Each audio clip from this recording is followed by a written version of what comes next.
Retomando nuestra lista de las pandemias más mortíferas de la historia, podemos encontrar en el puesto número 5 el virus de la inmunodeficiencia humana, VIH, también conocido como síndrome de inmunodeficiencia adquirida, SIDA. Además de ser una de las pandemias más grandes y mortíferas de la historia, el SIDA es un virus actual y sigue propagándose de persona a persona a través del contacto directo con fluidos de una persona infectada. Este virus ha cobrado la vida de más de 25 millones de personas. En el puesto 4 se encuentra la peste negra, que se relaciona históricamente con la Edad Media. Esta enfermedad provoca grandes ampollas y se propaga a través de parásitos como las pulgas. La peste negra ocasionó la muerte de más de 75 millones de personas. En el puesto número 3 encontramos la pandemia de gripe de 1918. Como resultado de esta pandemia, murieron entre 50 y 100 millones de personas. La pandemia de la gripe de 1918 también es conocida como la gripe española. Se considera que esta gripe acabó con la vida de entre el 3% y el 6% de la población mundial entre 1918 y 1920. En el puesto 2 se encuentra el sarampión, que acabó con la vida de más de 200 millones de personas. Esta enfermedad se caracteriza por causar marcas rojizas en la piel y altas fiebres. La muerte se produce por inflamación pulmonar o de las meninges. En el puesto número 1 encontramos una pandemia que mató a más de 300 millones de personas, la viruela. La viruela causa la aparición de numerosas pústulas por todo el cuerpo. La muerte es ocasionada por altas fiebres, deshidratación y otras complicaciones. La viruela llegó a ser tan letal que solo el 30% de los infectados lograban recuperarse. Estamos de vuelta en Un Show con Tuti, hoy hablando de cómo manejar las epidemias. Y claro, una de las que ha causado más miedo en los últimos meses ha sido el ébola. Se ha escuchado que salió de no sé dónde, que no dejan entrar la gente a su país, que no sé cuántos se han muerto, que qué miedo. Muchísimas personas están muy alertas, por supuesto, y no es la excepción. En Guatemala también nos estamos preparando y nos estamos informando al respecto. No se trata de perder la cabeza y de volvernos locos, se trata de informarnos bien y saber qué debemos hacer. Así que me gustaría que habláramos un poquito del ébola. ¿Qué podemos hablar para empezar, para conocer un poquito a esta nueva enfermedad, que no es tan nueva realmente, pero que viene el ébola realmente aparece en la historia en el año 76, un brote que hubo en una comunidad muy pobre, en donde había unas monjas que trabajaban ahí también, y se dice que hubo un médico belga de 27 años, muy joven, el doctor Peter Piot, que llegó a investigar por qué se estaba muriendo la gente, y él fue el que empezó a investigar realmente la gravedad del caso y que ayudó a controlar el primer brote de ébola en el mundo. Pero recordemos de que el ébola también tiene subtipos, como el doctor mencionó, y hay básicamente 5 subtipos, que es el Zaire, que es el que tiene más letalidad, y también está el Sudán, y también está el Forest, y también está el Raven, que solo se da en primates. El término zoonosis, platicábamos hace un momento, también es importante porque ese virus aparece primero en animales. El ébola se dice que aparece primero en murciélagos frugívoros, o sea, que comen fruta, y después con el contacto de los excrementos de esos animales pasa a los seres humanos y se vuelve una enfermedad realmente importante. El mayor miedo que existe alrededor del ébola es que nos va a matar, que causa la muerte. Ya han salido también casos de personas que han sobrevivido, es decir, no mata a todos, pero ¿qué debemos saber sobre el ébola? Sobre sus características, cómo reconocerlo, a qué tenemos que ponerle atención. Bueno, es una enfermedad viral, es una infección viral, como nos decía el doctor, pasa de los animales al hombre. Tenemos, creo que fue muy famoso el perro que mataron en España. Excalibur, ¿va? Porque se vio en África que el virus podía vivir en los perros también, en los perros domésticos, y era una buena fuente de infección hacia el ser humano. Claro. Los síntomas, como siempre, son muy parecidos. O sea, es un malestar general, dolor de cabeza, fiebre, puede aparecer vómitos y diarrea, e irse complicando y tener manifestaciones hemorrágicas. O sea, empieza a fallar todo el organismo, porque los virus se instalan en las células del organismo y las destruyen, sobreviven ahí. Yo creo que una de las cosas importantes con el ébola es que la facilidad del virus de transmitirse a otras personas, a pesar de que es de persona a persona, por fluidos o por las gotitas de saliva, se ha visto que es menos infectivo que otros. Lo que pasa es que sí, dicen, me va a matar, pero realmente la mortalidad se ha estimado en 30-40%, o sea, en 30 personas, de cada 100 que les da más o menos 30, y mejora con el tratamiento de mantenimiento, de mejorar la hidratación de las personas. Lo que hablábamos de que la mortalidad realmente disminuye mucho con el tratamiento adecuado que deben tener las personas y el manejo de líquidos sobre todo. Se ha visto que de cada persona que tiene ébola puede transmitírsela a 1 o 2 personas más, o sea, en promedio. Si no es tan contagioso. No o sea, sí es contagioso, pero guardando las medidas, claro, se puede mantener. Hay otras enfermedades que una persona puede transmitírsela a 10, 15, 20. Ah, ya. Entonces, no es que no sea peligroso. Es peligroso, hay que guardar las medidas y tratar a los pacientes adecuadamente. Si se detecta el virus a tiempo, si se detecta que la persona tiene ébola a tiempo, ¿es mejor el pronóstico o igualmente va a seguir su curso? Doctor, ¿cómo funciona? Realmente el ébola no hay que minimizarlo tanto de pensar que va a sobrevivir mucha gente, porque ya cuando yo tengo el chance de que 30 de cada 100 se van a morir, haga lo que haga, lo haga temprano o no lo haga, entonces sí es importante.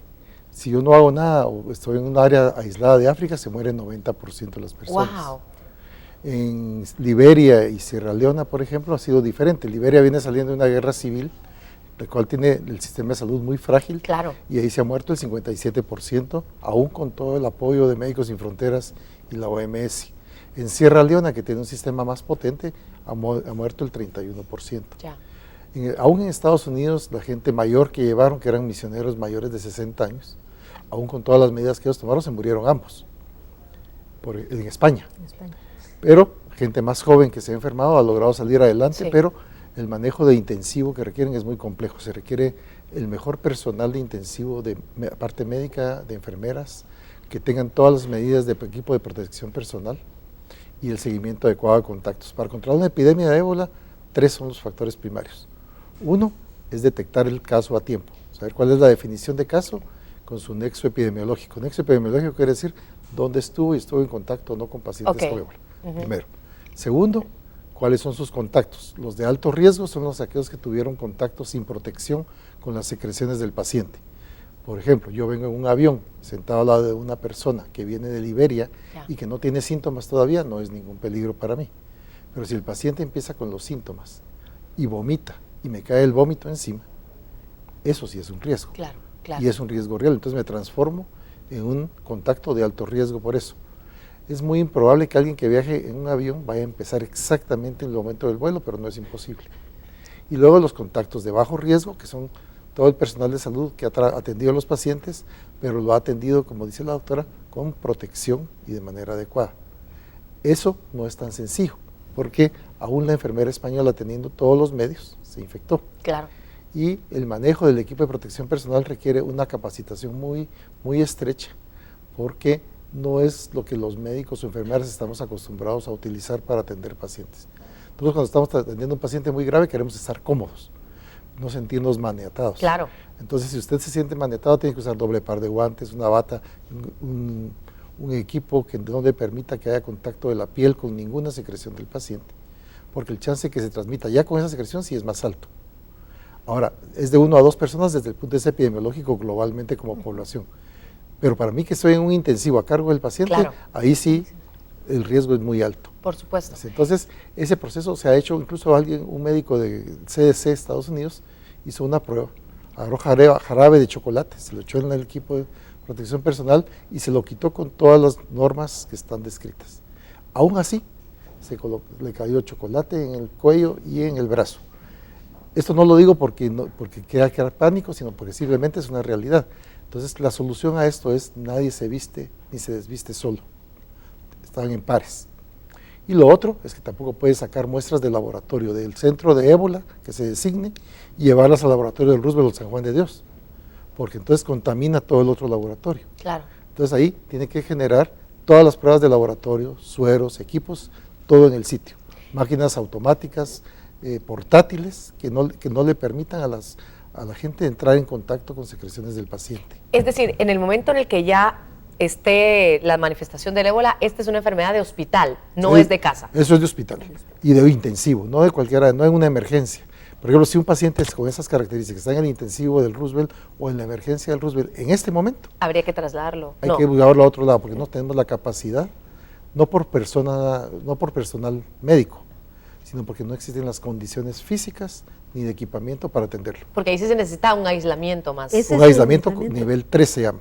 Ah, Eso quiere decir no es lo un área mismo. donde usted se viste, otra donde pasan los pacientes de alto riesgo y los que tienen los de mediano riesgo, y luego otra área para salir a desvestirse, de contaminarse primero y luego seguir todo el procedimiento de descarte de todos los equipos utilizados. Entonces tenemos que entender que con todo esto, la globalización, pues el ébola es un virus global en virtud de los medios y es un virus mediático, y entonces eso ha causado mucha desinformación y mucho pánico. Entonces se vende mucho más el pánico que la enfermedad en sí misma, aunque no podemos menospreciarla, como bien dice el claro, doctor. claro, por supuesto. Entonces es muy importante, muy valioso este tipo de comunicación a la población para no entrar en pánico, pero para estar enterados, para informarse, para saber qué hacer. Entonces no es lo mismo el paciente que ya tiene confirmada la enfermedad, que es todo lo que el doctor Mejía ha explicado muy bien, como el paciente que está en contacto y que es sospechoso. ¿De qué manera sabemos que es ébola? ¿Es un análisis de sangre o de qué manera se sabe que Es un análisis de Es sangre. un análisis de por supuesto. sangre, es una prueba molecular que solo hay 2 laboratorios en las Américas que lo pueden hacer, CDC de Canadá, CDC de Estados Unidos, 3 laboratorios en Europa y ahora montándose más en el camino. Argentina está montando uno. Okay. Y luego tenemos 6 laboratorios en África avalados por el Pasteur, por el Robert Koch o por el Instituto de Medicina Tropical de Londres. Son los En Guatemala únicos. no podemos hacer el diagnóstico a No través ten- de ese examen. no, entonces. incluso nuestro laboratorio nacional, que tiene un buen nivel, tiene un nivel de bioseguridad que se llama 2+. Puede manejar gérmenes que podrían adquirirse, pero que no son mortales o tienen tratamiento. Nivel 4 es es mortal y no tiene tratamiento.